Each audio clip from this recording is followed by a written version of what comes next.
Thank you so much टीमचं captain कुल म्हणून ज्याच्याकडे पाहिलं जातं विशाल बागमारे आता मैदानाच्या आतमध्ये एंटर झाला. एकमेव उमेद मी तर म्हणेन वरद एलेवन संघाच्या खेळाडूच्या खांद्यावरती जबाबदारी आता असेल.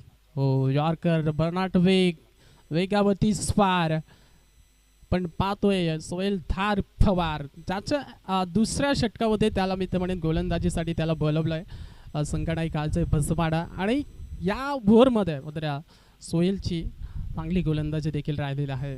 मागच्या ओव्हरमध्ये एक विकेट त्याने मिळवली होती आणि या षटकामध्ये विकेटची दाट शक्यता होते. मी तर म्हणेन ज्या वेळेस सोहेल धारपवर गोलंदाजीसाठी येत असतो त्या वेळेस मी तर म्हणेन विकेट येत असतात, परंतु यावेळेस मयूरचा हा फटका मिड विकेटला क्षेत्ररक्षक बनला दर्शक बॉल बाउंड्री लाईनच्या पलीकडे साधा बा षटकार.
फलंदाज राजू श्रिंकबा मैदानाच्या आतमध्ये दाखल होत असताना आपल्याला पाहायला मिळत आहे. कलोथे मोकाशी गावामधून बिलॉंग करतोय हा खेळाडू आणि काल कलोथे प्रीमियर लीग देखील झाली होती. कालच्या एका दिवसाची ती प्रीमियर लीग होती आणि तिथं देखील मी समालोचकांसाठी मला बोलवलं होतं आणि राजू सिंगबा त्या प्रीमियर लीगमध्ये मॅन ऑफ द सिरीज खरं तर राहिला होता आणि तोच फलंदाज होता मैदानाच्या आतमध्ये दाखल होत आहे. संघ थोडा अडचणीमध्ये सध्या पाहायला मिळतोय. वरद इलेव्हन नाणिवली हा संघ तब्बल 83 धाबा त्याच्या बॅटमधून खरे तर आपल्याला पाहायला मिळालं होत्या कालच्या दिवसामध्ये आणि तोच आता मैदानाच्या आतमध्ये दाखल झालेला आहे. 30 धाबा बनला तर जुडी मी तर म्हणेन 42 धाबांची गरज आहे. तिसरं षटक समाप्त झालेलं आहे. या ठिकाणी आपण पाहतो सोहेल धार पवारचं 2 षटकामध्ये त्याने 21 धाबा आणि 2 महत्त्वपूर्ण विकेट. सोहेल धार पवारनं 2 षटकाचा जो इनकमिंग स्पेल जो होता तो त्याचा समाप्त झालेला आहे, कारण एका गोलंदाजाला 2 षटकं फक्त असतील. त्यानंतर प्रत्येक गोलंदाजाला एक षटक या ठिकाणी पाहायला मिळेल. अजय बसमा आता टीमचा कॅप्टन कुल गोलंदाजीसाठी तो सज्ज झालेला आहे. हे बॅटल चांगला असेल. मी तर म्हणेन वरद इलेव्हन टीमचा कॅप्टन समोर आहे विशाल बागमारे, त्याच्या समोर एस 11 स्लोक स्पोर्ट गराडा टीमचा कॅप्टन अजय बसमा. 2 कॅप्टन कुलमध्ये हे सध्या बॅटल रंगताना आपल्याला पाहायला मिळेल.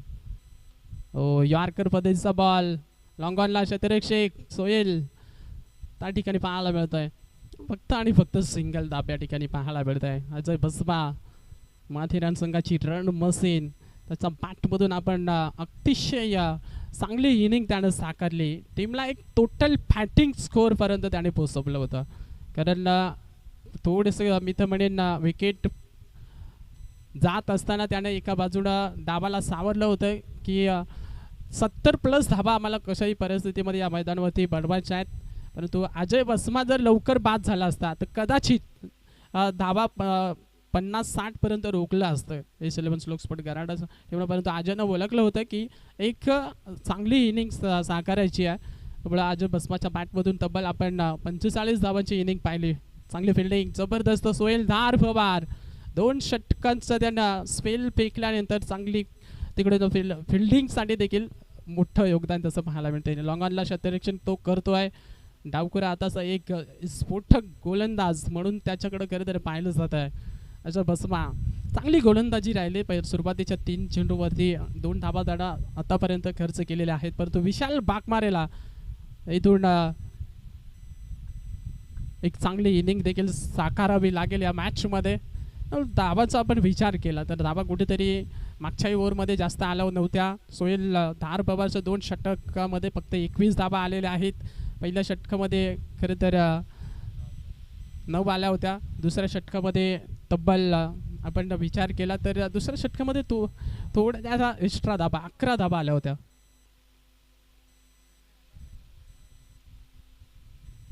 ओ हेलिकॉप्टर फिरवलाय. सोहेल धार पवार त्या ठिकाणी होता, परंतु वनलाय तो दर्शक. संडू सी शेवटच्या बॉलवरती आले सिंगल आणि इथून 4 ओव्हरचा खेळ समाप्त झालाय. 4 ओव्हरमध्ये धाबा आलात 39 धाबा. येणारे आता 12 बॉल आणि बनवायच्या त्या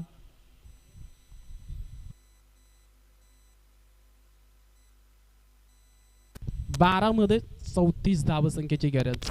रेट जर विचार केला तर 17.00च्या सरासरीने धावसंख्या बनवायची आहे वर्ध 11 नाणेबली संघाला. विकेट हातामध्ये मी तर म्हणेन भरपूर आहेत. अजूनही 3 विकेट गमावल्या जरूर, पण 7 विकेट आहेत. शेवटचे आता 12 बॉल आणि विजयासाठी 34 धावसंख्येची गरज आहे. अजिंक्य आपण उल्लेख केला होता की कुठेतरी धाबा कमी झाला होता S11 श्लोक स्पोर्ट गराडा संघाच्या, परंतु गोलंदाजी ही त्यांची प्रामुख्याची तोप आहे. गोलंदाजी त्यांच्याकडे भरपूर आहेत.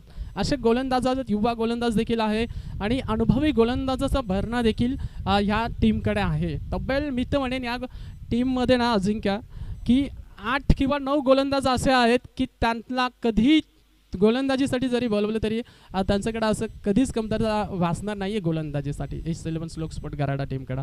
त्यामुळं इथून खरं तर हे बॅटल जे आहे आता इथून विशाल बाकमारेला एक गेम प्लॅनिंग करावी लागेल की 12 चेंडू शेवटच्या आता शिल्लक आहेत आणि 12 मध्ये बनवायचात तर 34 धाबा. प्रत्येक षटकामागे 2 मोठे फटके, प्रत्येक षटकामागे मी तर म्हणेन 1-2 बिग हिट एक करावंच लागतील वर्ध 11 नाणेबली टीमला. कारण मागची मॅच जर आपण आठवली ना, मागच्या मॅचमध्ये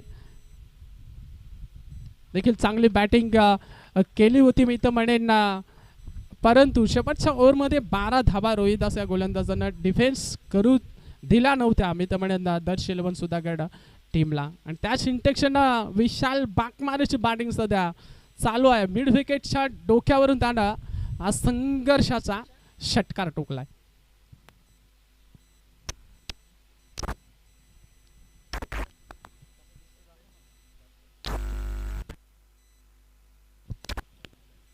निर्णय क्षणी ठोकलेला विशाल बाकमारे हा षटकार.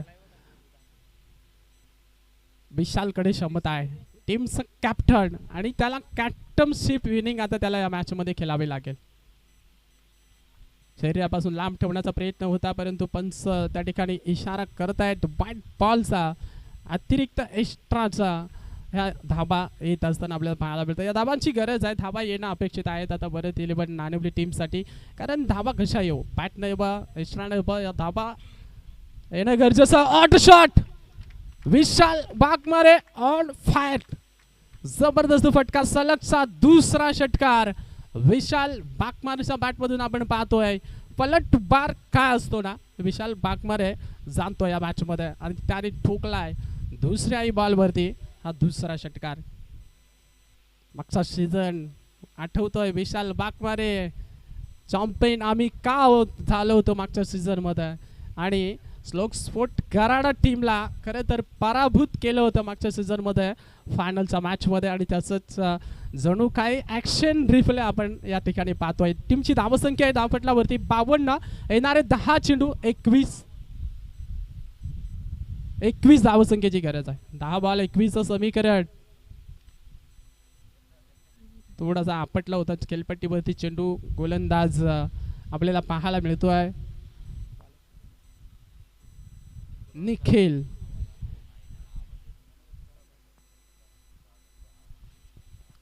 निखिल ला आपण पाहतोय गोलंदाज त्याच्या आगेच 2 षटकार विशाल बागमारे या ठिकाणी टोकलेला आहे. टीमची धावसंख्या आता सध्या पाहायला मिळते 53 वरती 9 चेंडू आणि समीकरण असेल ते 20 धावसंख्याच्या. Raju Shingwa on strike. ओ फटका उंच गेला, चान्स आहे. रोहित त्या ठिकाणी पोहोचलेत, लॉंग ऑनला पकडला झेल आणि संपला खेळ राजूचा. अजून एक धक्का वरत 11 नाणेवले टीमला.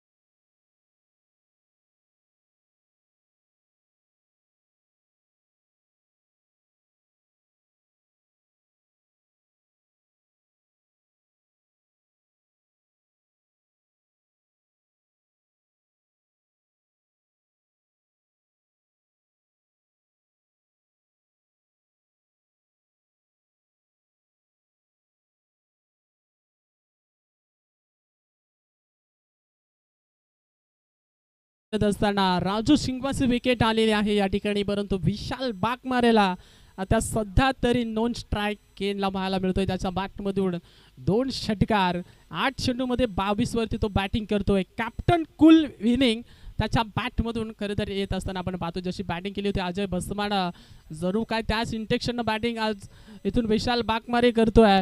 इथून पुन्हा एकदा दिशाहीन गोलंदाजी खरं तर पाहायला मिळते. लेक्स्टमचा अतिरिक्त बाहेर चेंडू फेकला या ठिकाणी. निखिलला थोडासा प्रेशर आहे निखिल वरती. युवा गोलंदाज आहे गराडा टीम सात. ओ शॉर्ट पिच बॉल, जागा बनवली, लॉंग ऑफ, ब्लॅक स्क्रीनच्या डावीकडनं ठोकलाय हरिश्चंद्र नाणेवलीचा हा खेळाडू आणि त्यानंच ठोकलाय हा खणखणीत असा षटकार.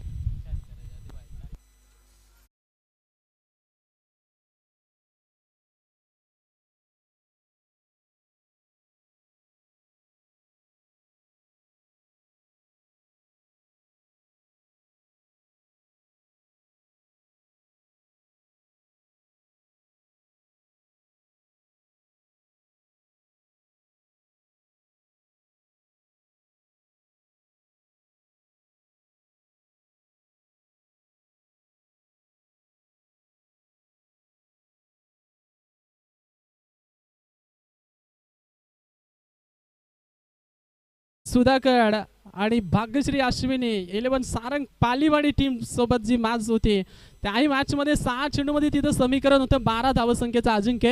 या मॅच मध्ये बनवायचे आहेत 6 चेंडू आणि 13 धाबा. त्या 12 धावा डिफेन्स केल्या नव्हत्या, मी तर म्हणे झाल्या नव्हत्या. तसा गोलंदाज होता त्यावेळेस रोहिदास त्या धाबा डिफेन्स करू दिल्या नव्हत्या. परंतु इथून H11 श्लोक स्पोर्ट गराड टीमकडे कुठला असा गोलंदाज असेल की ह्या धाबा तो रोखू शकतो आणि इथून या धाबा तो वाचवू शकतो. परंतु समोर जर फलंदाजी आपण जर पाहिली ना अजिंक्य, तर 80% सामना हा वरत 11 नाणेवली टीमकडे आहे. कारण समोर कॅप्टन कुल विशाल बागमारे आहे, त्याच्या सोबतीला फलंदाज हरिश्चंद्र न देखील षटकारानंच त्यानंही अकाउंट स्वतःचं अकाउंट ओपन केलेलं आहे. त्यामुळे दोन्ही सेट फलंदाज आहेत. 80% सामना वरत 11 नाणेवली टीमकडे आहे. 20% सामना जो आहे तो H11 श्लोक स्पोर्ट गराडा टीमकडे सध्या पाहायला मिळतो. प्रेशर आहे, परंतु अशा प्रेशर सिच्युएशनमध्ये कुठला गोलंदाज असेल की या 13 धावा तो वाचवू शकतो H11 श्लोक स्पोर्ट गराडा टीमकडे. सचिन दादा ठाकरे आता थोडेसे टेन्शनमध्ये आले असतील की मागच्या ओव्हरमध्ये ज्या धावा खरं तर खर्च केल्या निखिलला, त्या कुठेतरी एक्स्ट्रा धावा 3 षटकार निखिलच्या आगे. विशाल बागमारेच्या बॅटमधून 2 षटकार आपण पाहिले, हरिश्चंद्रच्या बॅटमधून 1 षटकार आपण पाहिला आणि मागच्या ओव्हरमध्ये तब्बल सर धावा आल्या होत्या 21 धावा. 21 धावा आल्या होत्या मागच्या षटकामध्ये. त्यामुळे समीकरण कुठेतरी 2 षटकामध्ये जे कठीण वाटत होतं ते आता सोपं आहे. मी ते म्हणेन वरद 11 नाणेवली टीमसाठी 6 मध्ये बनवायच्या 13 धावा. आणि जे ब्लॅक स्क्रीनच्या समोर जे प्रेक्षक बसलेले आहेत ना, त्यांना विनंती आहे की आपण थोडं साईडला बसायचं आहे. ब्लॅक स्क्रीनच्या जवळ जे प्रेक्षक आहेत त्यांनी थोडं साईडला बसा बघा प्लीज. त्या ठिकाणी खेळाडू धावत आहेत, कदाचित त्यांना दुखापत होऊ नये. गोलंदाजीसाठी रुफेश आलाय, वाघाची वाडी गावचा हा एक डावखुऱ्या अर्थाचा एक स्फोटक गोलंदाज. वाघाची वाडीवरून बिलॉंग करतोय हा खेळाडू. समोर आहे विशाल टॉस बॉल, विशालचा हा फटका, विशाल आहे आणि बॉल चालला सीमारेषा पार. विशाल ऑन फायर, ठोकलाय चौकार.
मागची मॅच अशीच होती, 2 चेंडूमध्ये 3 धावसंख्येची गरज होती आणि तिथं विकेट आली होती मी तर म्हणेन. परंतु यावेळेस काय घडणार, यावेळेस विशाल बाकमारे आहे स्ट्राईक एंडला. 2 चेंडू 3 धावांची गरज. सामना अजूनही दोन्ही बाजूने पाहायला मिळतोय, परंतु हा चेंडू या सामन्याचं गणित सांगून जाणार आहे, गणित पलटवणार आहे. हा चेंडू दाट आला किंवा या चेंडूवरती जरी सिंगल धाब आली तरी सामना शेवटच्या बॉलपर्यंत जाईल. परंतु विशाल बाकमारेचं गेम प्लॅनिंग काय असेल या चेंडूवरती. पुन्हा एकदा फटका चांगला आहे, 1 धाव पूर्ण. दुसरीचा प्रयत्न स्ट्राईक स्वतःजवळ ठेवत असताना विशाल बाकमारे सामना शेवटच्या बॉलवरती. 1 चेंडू 1 धावसंख्येची गरज. टाय झालेला आहे, परंतु या स्पर्धेचा नियम आहे की कंपल्सरी ड्रेसिंग आणि कंपल्सरी चेसिंग. या स्पर्धेचा नियम. 1 चेंडू 1 धावसंख्येची गरज. What a match. प्रेक्षक वर्ग देखील आज मोठ्या संख्येनं या ठिकाणी या स्पर्धेचा आनंद घेत आहेत. आमचे KTC लाईव्ह इव्हेंटच्या माध्यमातून खरे तर अनेक प्रेक्षक वर्ग आमच्या समित जोडलेले गेलेले आहेत. अजिंक्य प्रेक्षक वर्ग देखील अशीच मॅच पाहण्यासाठी आलेला असतो आणि पाहण्यासाठी उत्सुक असतो आणि जणू काय दोन्ही ज्या मॅच झालेल्या आहेत ना अजिंक्य, अगदी पाहण्यासारख्या झालेल्या आहेत. नक्कीच हा सामना देखील अगदी काटेकी टक्कर, जबरदस्त सामना. जणू काय आपण अजिंक्य सेमीफायनल फायनलची मॅच जिंकून दिला. कॅप्टन कूल म्हणून का म्हटलं जातं आणि कॅप्टनशिप विनिंग काय असते विशाल बाकमारेने आज दाखवून दिले आहे. तब्बल त्याच्या बॅटमधून आपण विचार केला 14 चेंडूमध्ये नाबाद 35 धावांची इनिंग त्यानं साकारले आणि वरद 11 नाणेफेक संघाला एक मी तर म्हणेन चांगला विजय त्याने खेचून आणलेला आहे या मॅचमध्ये. जरा एकदा जोरदार टाळ्या आपण विशालसाठी खरं तर होऊन जाऊ दे. जबरदस्त बॅटिंग विशालनं या मॅचमध्ये केलेली आहे. तर तो जर थांबला नसताना तर कदाचित हा सामना